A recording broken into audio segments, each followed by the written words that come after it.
Good afternoon, everybody. This is Kevin Miller. Once again, you're listening to 107.5 FM, 580 AM. Welcome home from Garden Plaza of Valley View. Our guest today is Eric Collette, a mind for all seasons, specializing in music therapy, perhaps not only for seniors, but for other folks. Eric, thank you for joining us. You're welcome. Good to be here. Well, we'll ask you the first question. A Mind for All Seasons. What is that, sir? So Mind for All Seasons is a company that provides education, coaching, and training to seniors and the professionals and family members who take care of them. And music programs is a very small part of what we do, but it's a big part of what we do here at Garden Plaza Valley View, and a very enjoyable part of what we're doing here. Well, let's start with what you do here for the folks here at the home. Sure. So for the last 18 years, I've been teaching music history classes to seniors. And for the last several years, I've been doing that here at Valley View. And I research a different composer and then give a lecture for about an hour that's part history about the composer's life and part exploration of how to listen to that composer's music. And it's so much fun. I have people that come up all the time saying, gosh, I've loved music my whole life, but I've waited this long to actually learn a little bit more about it. Or I understand this music so much better, or you really opened my eyes to some things I didn't know about it. And I do it as much for me as kind of therapy as anything, but I realize that for seniors it's offering something that's intellectually stimulating, and we're really trying at A Mind for All Seasons to change the trajectory of how aging occurs. We really want to help people live better lives for longer and more engaged. And we think to do that, you've got to change the way things have typically been done and do some different things. Well, let's go back to the classes. Can you tell us a little bit what it's like, some of the composers, and are the folks here good students? The folks here are great students. They ask amazing questions. I really am pretty broad. I kind of follow the Duke Ellington rule about music. He once said, there's no such thing as a good kind of music and a bad kind of music. There's just good and bad music. And so we explore everything from Duke Ellington, for one, to Bach, to Mozart, to Mahler, to this month we've been doing a program of music about the magical, mystical, and macabre. So we've talked about a variety of composers that wrote music that might be a little bit appropriate for Halloween in one way or another. Sure. Eric, how does music impact learning? Music has a huge impact on learning.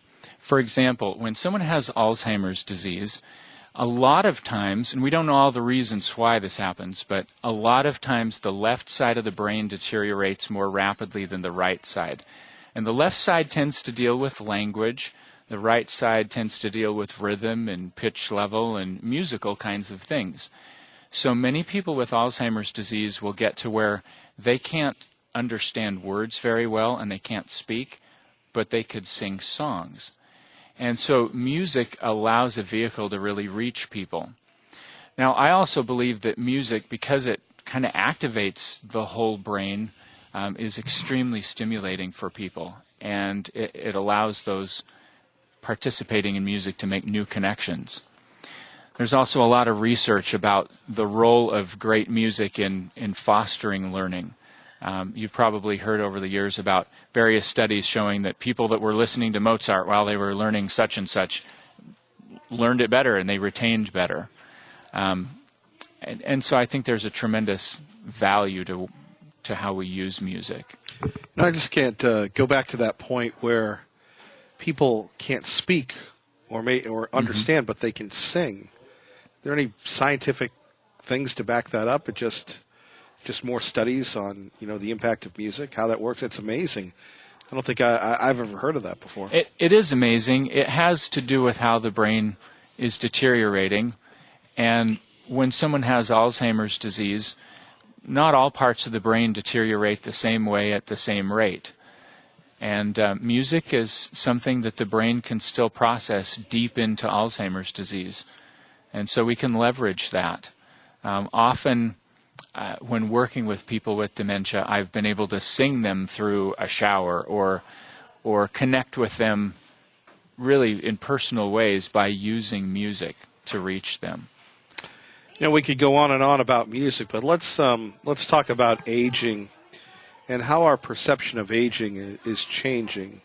Usually in the old days, you would, get old and watch the TV and wither away, but you have people that are still active in their 80s and 90s to this day. Based on your work, how is the way we look at aging changing? Well, for one thing, if you look at the year 1900 and when people tended to die in 1900, average age at death in 1900 was late 40s. And people tended to die of acute illness or infection, or they died of a farming accident, or they died in childbirth.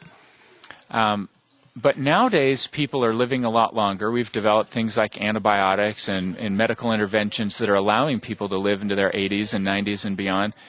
But people tend to die of chronic illnesses. Diabetes is up 30% in the last few decades. Heart disease is up. Alzheimer's has gone up dramatically and is projected to go up a lot more.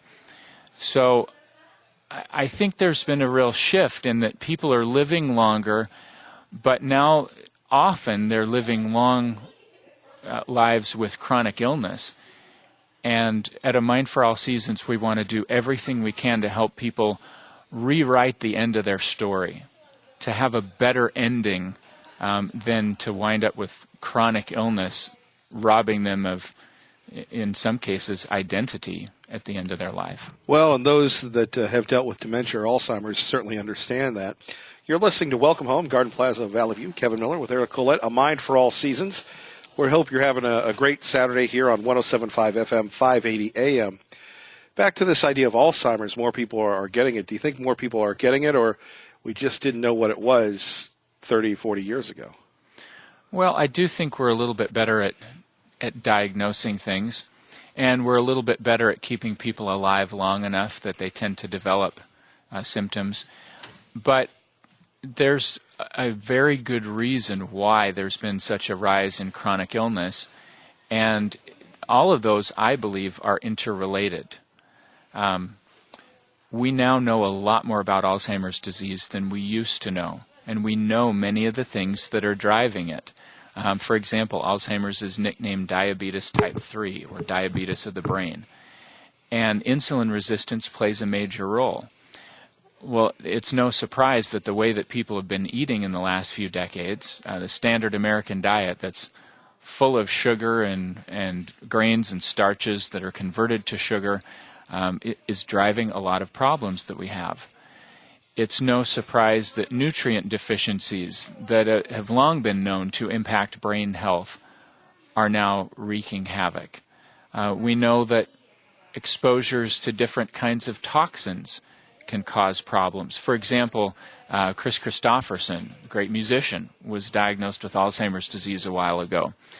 And when people looked further at his situation and dug a little deeper, they found that his dementia was caused by Lyme disease. And when he was treated for Lyme, then all of that went away. So there's been a real uptick, partly because of lifestyle decisions.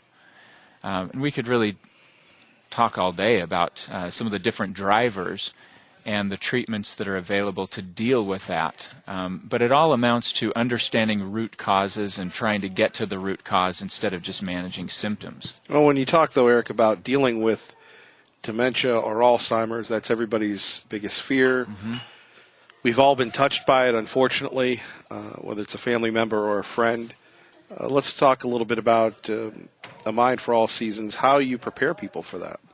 Sure. Well, I think that, as Poor Richard said, an ounce of prevention is worth a pound of cure. And there are some top neurologists in the world that have come out and said you can definitely do things to prevent Alzheimer's or significantly delay its onset. So we do work with people all the time to try to protect their brain. You can do that through regular physical activity, through eating a diet that's very low in sugar and high in healthy fat, like olive oil and avocados, and avocado oil, and nuts and seeds, things that you'd find in a Mediterranean diet. You can optimize sleep. The whole idea of nose to the grindstone and work on fumes is ridiculous. What does that do to the mind, do you think? There's a lot of research that shows that it absolutely deteriorates the mind. We need a good 7 to 8 hours of sleep every night for the mind to work optimally, because metabolically speaking, when we're sleeping is when we're taking out the trash. And if we don't ever take out the trash, things tend to pile up. When we're sleeping is also when we tend to not be eating, and so our insulin level drops, and our body's able to just calm down and reduce inflammation and deal with taking the garbage out, like I said. Sure. That's so overlooked, because you have people that, getting 8 hours used to be the rule. Now it seems to be the exception. Right. Very true. So we like to help people prevent things as much as possible, but realistically, a lot of our clients, whether it's working with professional organizations like assisted living and skilled nursing facilities and home health and hospice, or if we're dealing with private individuals, a lot of them already have dementia. And we believe that education, coaching, and training goes a long way toward helping people live better for longer. We work really hard to help families keep their loved ones home as long as possible. And when that's no longer possible, we work really hard to help institutional clients learn how to give people their identity back. Who we are is largely what happens after we get dressed and brush our teeth and eat our meals and take our pills. And Eric, we'll get back to that in a minute. You're listening to 107.5 FM, 580 AM. Welcome home from Garden Plaza of Valley View on KIDO Talk Radio. KIDO Talk Radio, 107.5 FM, 580 AM. Welcome home, Garden Plaza, Valley View. Kevin Miller with you. Our guest, Eric Collette, A Mind for All Seasons. We were talking about dementia just moments ago. And, keeping people in their homes, I imagine that's easier said than done. It is easier said than done. A lot of the approaches that really help someone with dementia are counterintuitive. And it takes training. It takes learning to know how to present things in a way that will make sense to a loved one. So when a husband is talking to his wife saying, "Who are you? Get out of here. What are you doing in my house?" And she's saying, "Well, I'm your wife." "No, you're not. I know who my wife is. Get out of my house." The intuitive thing to do is to try to prove your identity. So she might pull out the wedding picture and say, "Well, look, this is us. This is when we got married. Don't you remember this?" And saying "don't you remember" to someone that's missing the body parts that would allow them to remember is silly. It's like telling a quadriplegic to try harder, that they can reach that thing that's up high on the shelf. So families have to learn how to interact in a different way, and we help people learn to do that. Ideally, to help people with dementia, we have a multi-prong approach. We've got to help people interpersonally do a better job of knowing how to interact in ways that create the illusion of control and help the other person have a sense that things are happening in a normal, natural way, even though they really aren't. And next, we've got to look at underlying root causes. We've got to have some medical treatment that makes sense. And there's more research that's come out in the last several years than we've ever had pointing to root causes of Alzheimer's and what you can do about it. And what that research is pointing to is that a programmatic approach instead of a monotherapy is powerful. So there are about 50 different factors that researchers have found that really impact how the brain functions and whether or not you go down the pathway of decay and Alzheimer's disease or the pathway of neural health and growth. And you could compare a brain with Alzheimer's to a roof with about 50 potential holes. You can do a really good job patching one of those holes, but the roof is still going to leak.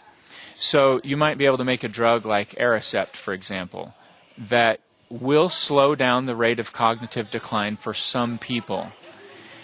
And you could measure that, hey, the rate that the house is filling up with water has slowed a little bit. Right. But if you only patch one hole in the roof, it's still going to leak, your house is still going to fill up with water.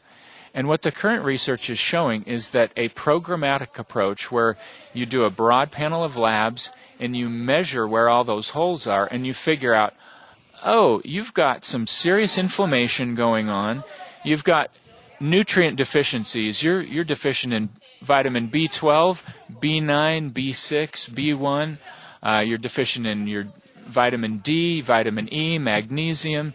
So we're going to replace those.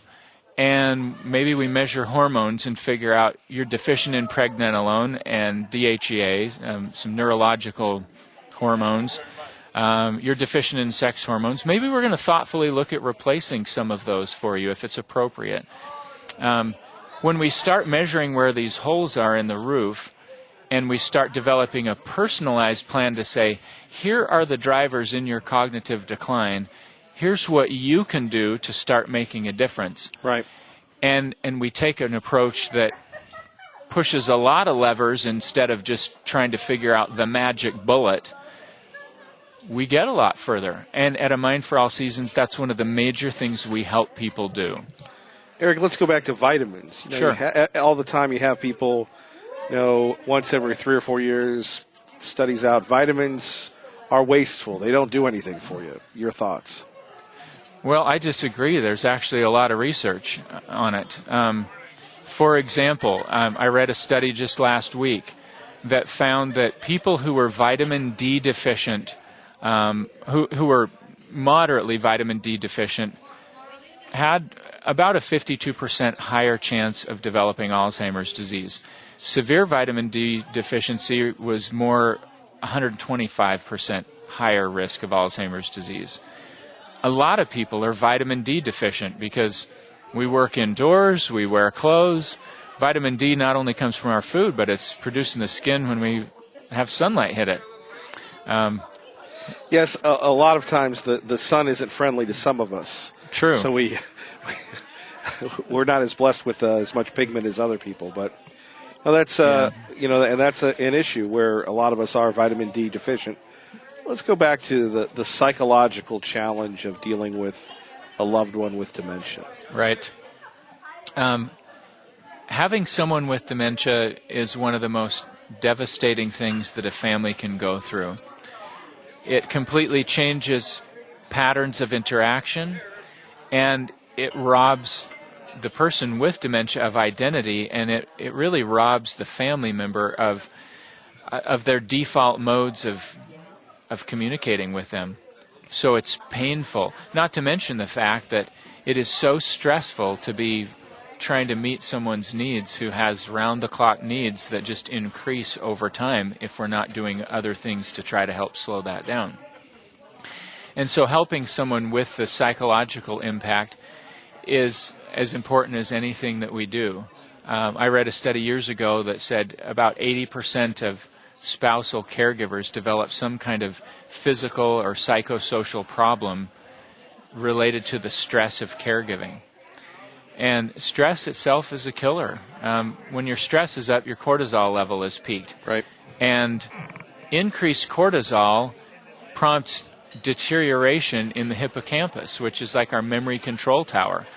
So we can actually, through stress, make someone's memory worse. And stress is everywhere. Yeah. Social media, work, home. It's almost, I don't know what would be a correct analogy. I mean, it's everywhere. And almost if you're not under stress, people look at you suspiciously like, what's wrong with you? Right. Right. So learning how to manage that stress appropriately helps. And we find that good education goes a long way. We train families in what I call the Vital 5 pillars. These are the 5 key things that make the biggest difference in how we interact with those that have dementia. And once they learn those Vital 5, then they start applying them, and we provide ongoing coaching and support to families. So they can call and they can ask questions and say, well, hey, I had this situation and I was trying to apply what you taught, and I'm not sure if I'm doing it right. Can you help me? Sure. And we coach them through that, and we find that kind of support and guidance is invaluable. And we work with other partners. The Alzheimer's Association, for example, is a group that also provides some support and coaching and help. And it takes a lot of hands to help the families that are dealing with all this stuff. So if you could, briefly, could you give us the Vital 5? Sure. VITAL is an acronym, and it reminds us to validate the person's emotional experience, I reminds us to improvise and be in the moment, because people with dementia they're kind of like they're on stage in an improv act. They're living in the moment. So we've got to be in their moment instead of trying to pull them into current reality. T is to terminate the task trap. The task trap is what happens when we're too busy being routine focused, avoiding additional responsibility, and we're putting tasks ahead of people. In other words, if you go straight to the task, you're going to fail. None of us would open the front door, see a total stranger there, and say, "Hey, come on in," without any sort of conversation. We don't let people into our world if there's not trust. And when someone has dementia, we have to build trust with them before they will let us help them. And it's easy to have a whole list of things we got to do for someone and go straight to the task and forget to connect with them as a person. A reminds us to accommodate their sensory deficits, because a lot of people with dementia have changes in visual processing, language processing, and other sensory experiences that cause major disconnects between their world and ours. So we've got to accommodate those. And the L in vital reminds us that the life history is our most important tool, because it gives us their identity. And we need to communicate with people in ways consistent with how they see themselves. If we're treating someone as if they're incapable and they think that they're capable, we're going to fail. Right. So if a wife is trying to tell her husband that he needs to remember to shampoo, and he thinks he doesn't have any problem remembering, he's going to go off the handle and wonder who she thinks she is to boss him around like that. So she's got to come at it from a different angle that helps him feel like he's still in charge. And we coach people through how to do that. I imagine it's a lot of patience. Eric, if people want more information about A Mind for All Seasons and to get in touch with you, what can they do? They can call directly to 208-571-2475, or they can shoot me an email. I'm at eric@amindforallseasons.com. Eric, thank you. You're welcome. My pleasure. You're listening to Welcome Home from Garden Plaza Valley View on KIDO Talk Radio. KIDO Talk Radio, Kevin Miller with you. It is Welcome Home, Garden Plaza of Valley View. Joining us now, Aaron Flake, Medicare specialist. A lot going on. Boy, that's certainly in the news. It's in the news all the time, huh? Yep. It's the season. It is the season, and obviously there are a lot of people talking about Medicare, Medicaid. If you could, for people listening at 107.5 FM, 580 AM, tell us a little bit about your business, your company. Yeah, so I've been doing this for 8 years. I've been a Medicare health advisor, helping people understand the differences between Medicare insurance plans primarily. So I'm able to help people distinguish between, there's literally 24 plans in our area, Medicare Advantage plans in the Treasure Valley. So I help people based on their doctors and drugs and prescriptions and how much they want to pay. I help them choose a Medicare plan. I advise them on that. How did you get into it? Yeah, so a friend of mine just said, "Hey, you got to have lunch with this guy." He happened to be a manager at United Healthcare, and he was a great mentor. And I was an employee of United Healthcare for a year, learned how to do the business, and then stepped out on my own and created my own company and was able to continue to help people. But it was just from a friend. It all seems very confusing. Yeah. Is it? You know what? That's tough to answer. It can be. There's lots of different letters, A, B, C, and D, F's and G's. There's lots of letters. But what I try to do, and I think what I've been able to do over the last 8 years, is create a concise way to explain it to people. The difference between what's called original Medicare with a secondary supplement, or the Medicare Advantage plan, which replaces or takes over for your Medicare. What I do with my clients is, in about an hour, we can go through and have that discussion about the pros and cons of that first choice, that first fork in the road, and then we can go to the next step of talking specifically about companies and making sure that that company does cover their prescriptions and does have their doctor in the network. And so it can be complicated, but it doesn't have to be. But it is different than their work coverage. They've come off a work plan, and they've had a low and a high option, or just Sure. very short, and it looks the same. It's structured. When you get into the Medicare Advantage world and Medicare prescription or Medicare supplement with a prescription, those two options are so different. They're so apples and oranges that it's important when they first turn 65 or first come off their work coverage to have someone clearly understand that choice right in the beginning. So when you first come off your work coverage, what's the big shell shock? Because again, you have your deductible you're paying every month, and people say, well, I've got my Social Security, maybe I have some savings, Right. I've got my Medicare. What does Medicare cover? It's as far as the shell shock with the cost and whatnot, a lot of people are pleasantly surprised at how little they'll pay on Medicare and how good the coverage is compared to their work coverage. They'll come off paying maybe $300 or $400 at their work with a $1,000, $2,000, $3,000 deductible. They pay 20% up to a maximum. When you come onto a Medicare plan, generally you're going to either pay less or pay about the same and have phenomenally improved coverage. So normally people are pleasantly surprised at that. How solid is Medicare and Medicaid? Because I've got a few miles on the odometer, and I've been through probably every 20 years they scare the folks. Right. Social Security's blowing up, Medicare's blowing up, Medicaid's blowing up. Right. As someone, Aaron, who deals with this all the time. I'm a cog in a wheel. I'm trying to help people down on this boots on the ground level of choosing the best plan for them. Stepping way back at 1,000 feet and looking at this whole Medicare situation, the viability and sustainability of Medicare. Just like you, I hear every so often, Medicare is defunct in 2030. It's going to be, right not when we'll funded. need it is usually when they say. What's that? Right when we'll need it is Yeah, usually exactly. When you and I go to get it, we've been paying all this time. That may happen. Right. So, but it's funny because I hear that a lot. But this Medicare Advantage specifically is just going crazy. A lot of more people now are choosing Medicare Advantage than even a supplement, and that is a very if you talk to the carriers, that's a good model for them, and I think is more long-term sustainable. But Medicare, I don't know. It's so many presidents have robbed from it and said, "Hey, we'll pay back," and didn't. And so there's all this thing about funding. But I guess I try to stay just focused on my clients and helping them right now where I can. Aaron Flake joining us talking about Medicare. So what is Medicare Advantage? What? Medicare Advantage? Yes. So Medicare Advantage came out around 1984. So let me back up a second. Medicare supplements, ever since 1965, when Lyndon B. Johnson signed the act to create Medicare, there were, supplements came about and people would have it as a secondary. Well, instead of that, around 1984, they were, more popular back east, and then in the 90s came to the west. These Advantage plans, basically the government said, we'll allow a private insurance company to get involved and do all of the A and B benefits that most Medicare beneficiaries are familiar with, the hospitalizations and the outpatient procedure.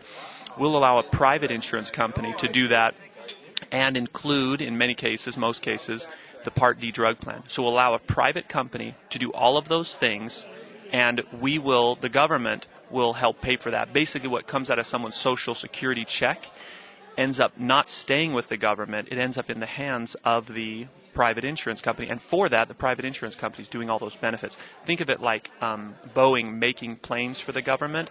The government is no longer making those planes. So if anyone goes to the government and says, hey, we need to talk about these planes, they say, hey, talk to Boeing. We're paying them for that. So I have people mistakenly say, hey, I've got this Medicare Advantage plan, and the government's paying 80%, and then my supplement is paying 20%. I go, that's not how that works. The Advantage plan is on the hook for the whole thing except for the copays that you pay. So the Advantage plans they're pretty neat, and they include a lot of extra benefits that aren't on original Medicare. Certain people can get gym benefits, vision. I hear that a lot. They go Yeah. to the gym and Yeah, exactly. Silver sneakers is a really common.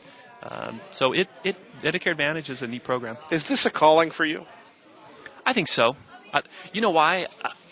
Talking about insurance is fine, and I love helping people. I love looking across someone and saying, look, I just put you in an incredibly better situation. I just saved you hundreds of dollars and put you on a phenomenally better plan. I love doing that.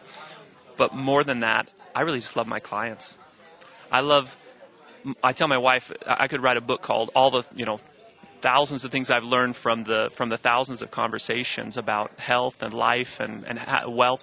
I talk to my clients all about what they did in their working life and why they are where they are, whether it was they had a great financial situation and then it changed, or whether they built up slowly over time, or whether it has to do with health and how they treated themselves.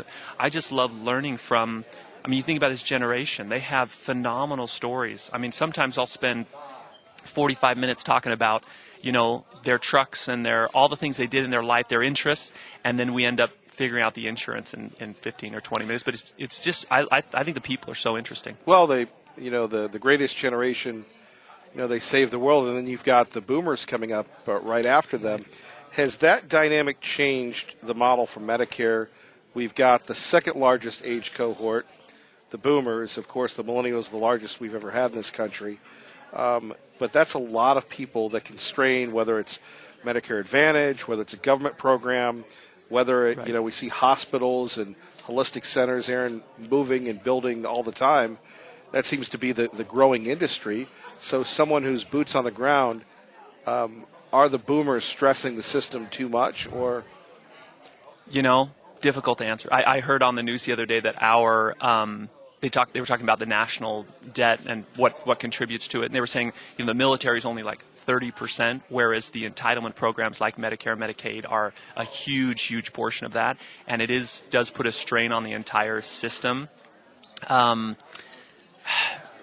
The boomer, I guess I would have to say yes to that question. The boomers here, the basketball coming through that garden hose, it's really, there's so many of them, and they're all coming through and hitting the system at the same time. Everybody's retiring, yeah. Yeah. And a lot of people, whether they're turning 65 and retiring then, but a lot of people are delaying it a little bit, 2 or 3 years, working a few more years, and then coming off that work coverage. A lot of people working a little bit longer.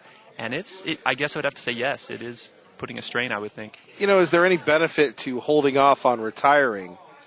They say with Social Security, you can retire at 62 or at 65 or 67.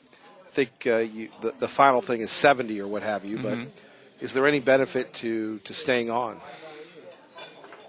I look at that from an insurance standpoint. I would say almost 85% of the time, no. Their work coverage, they'd be better coming off. Even if they want to continue to work. A lot of people need the money so they continue to work, and that's fine. But they should look at whether that work coverage, now they're eligible for Medicare at 65, is that work coverage better or worse for them than Medicare? And that's where, whether it's me or any other another Medicare advisor, sitting down with them and looking at that and deciding is a good idea. More coming up next. Aaron, stand by. We are here at Garden Plaza of Valley View. Welcome home, a fixture every Saturday afternoon here on KIDO Talk Radio. Good afternoon, everybody. We're having a great time, Garden Plaza of Valley View. Kevin Miller with you on 107.5 FM, 580 AM, KIDO Talk Radio. Aaron Flake joining us, Medicare Specialist. Now, you have your own company. Mm-hmm. Name of your company if people want to get a hold of you, sir? Yeah, Aaron Flake, Health Advisor. The easiest way is just aaronflake.com. It's AARONF as in Frank, LAKE.com. Of course, they can call me. I only have one number, 208-860-3441. Also, of course, social media, Facebook and whatnot. Can you repeat that number one more time? Sure. It's 208-860-3441. Aaron, when people are looking to retire, I imagine that must be one of the most stressful times in their life. Yeah. When they come to see you. Can you take us through that process? Yeah. Because that for most of their working lives, you go in, you get a check, you get your insurance, you pay your copay. Maybe it's fun, maybe it isn't, but there's regularity, there's consistency. And then, boom, you're 65, you're 67, and you're coming to see you. Yeah. Agreed. It can be a very stressful time. Not only are they having to deal with me and try to think about their insurance, but they may be downsizing. They've got health issues. There's all kinds of things right when they stop working, finances they've got to think about. And you're right, it can be stressful. So I try to take that stress off them. I see a lot of people, unfortunately, that try to take that on themselves and try to choose a Medicare plan themselves. That's how we're wired. Yeah, right. I'll figure it out. Right. I'll do it. The sad thing is they don't realize they don't pay a dime to a broker like me. There's no cost to use an independent agent like me who's going to talk to them about all the plans. If they do it themselves, they've got to choose. If they go to Blue Cross of Idaho, guess which plan happens to be the best for them if they ask Blue Cross, right? So it's like I can be much more objective and say, to me, it doesn't matter which plan they choose. I would get paid almost this. I don't even know the difference, small differences between what I would get paid on one plan or another. It doesn't matter. I literally just show them these different plans. Depending on whether they're a St. Alphonsus or St. Luke's person, depending on their medications, we can tailor it down. But they don't realize a lot of time. They think they're going to have to pay an advisor like me for that advice, and they don't. I get paid by the insurance company. And so whether it's me or any other broker, I would hope that they would find that broker, or there's other resources. One's called Sheba that you might have heard of. It's a state health insurance plan that helps people. They're volunteers that talk about Medicare. Medicare.gov is a great website that will list all the plans, the Advantage plans and Part D drug plans in our area. It doesn't have to be as stressful as maybe it could if you were trying to do it on your own. So hopefully people do choose a broker. And Well, how do you prevent? And again, it's tough, Aaron. I know these your conversation with your clients take hours and such, but how do you prevent someone from choosing the wrong plan, or if they're listening right now, kind of maybe the troubled signs that maybe you picked the wrong plan? You know, that's funny you should ask that. I literally had a call on the way over here from a client who said, "Hey, I just called, the insurance company directly this year, a different insurance company that I had this client on, and I'm all set just to let you know." And I said, "Oh, the one you just told me that you chose doesn't have." You've been using St. Luke's doctors. The one you've just told me about is completely a St. Alphonsus plan. And she said, "Oh, I didn't realize that." And I said, "This copay is higher on that." And I said, "Wow, it's tough because I see people do that, make the choice on their own." And then, so it's important to deal with a broker so that they don't have those kinds of issues. But the biggest one would be network. Those trouble signs you're talking about when they go, "Oh," and that brings me up to something I need to mention. There's something this year called an OEP, Open Enrollment Period, that's been brought back from years ago. If someone mistakenly, or someone chooses a plan during this open enrollment, and they realize between January and March 31st that they've chosen the wrong plan for them, Medicare will give them this one chance to change their Medicare Advantage plan from whatever they chose to something else one time. So it's called an OEP. So people can do that if they're in that situation. Aaron, you bring up another point when we're talking about the medical providers. We're getting more and more of them. We've got St. Al's, St. Luke's, Treasure Valley Hospital, West Valley. So I'm trying to think. Tommy Alquist, he's building one out, Chinden and Meridian. Oh, wow. Just all these hospitals. So are they all the same, or are they different networks, or how does that work? That's what's so important. And I can't, so CMS, the Center for Medicare and Medicaid Service, constrains me from being too specific on certain benefits and companies, but I will tell you there's 2 insurance companies in our valley, 3 really, that offer plans that would allow you to go to St. Alphonsus and St. Luke's in the network. The others... So you could pick between those 2. Right. What I mean is, you have access to both of those in your network without any higher co-pays or going outside of your network. If you choose certain plans, you are affiliating yourself with St. Luke's or with St. Alphonsus just by choosing those plans. They're HMOs, which means you need to stay in that network unless there's some extenuating circumstance where they allow you to go out. But in general, you need to stay in those networks. So that's out of the 8 Medicare Advantage companies now that offer 24 plans among them. In 2019, 8 companies, 24 plans amongst them. Again, that's why sifting through it yourself is kind of like just not really a great thing. You must have a lot of time. Oh yeah, tons of time on my hands, especially right now. Yeah, no. So that's why it's important. You've only got those kind of 3 companies really that offer both of those plans that have both of those. That's why it's so important to kind of figure out which plan you're going to go with a broker so that you don't choose the wrong network. Because in the back, there's a book called Medicare and You that many of my clients look at or people look at, and it has actually all the Medicare Advantage plans in the back. The problem with that is it doesn't say anything about networks. You might say, this looks like a great plan on paper. I love that my co-pays are low, et cetera, the premium's low. You choose that plan, and then you realize that that company only works with St. Luke's or St. Al's, which is fine if you're that person. Right. But you don't want to choose that and not realize that you chose the wrong network. Well, especially if you've been with Right. the doctors Right. and nurses for so many years. Better to change your insurance a lot of times than to Right. change all your doctors, and depends. But people don't usually want to do that. Aaron Flake joining us on Welcome Home, Garden Plaza of Valley View. Kevin Miller with you. Hope you're having a great Saturday as we'll just take a look at some other senior issues.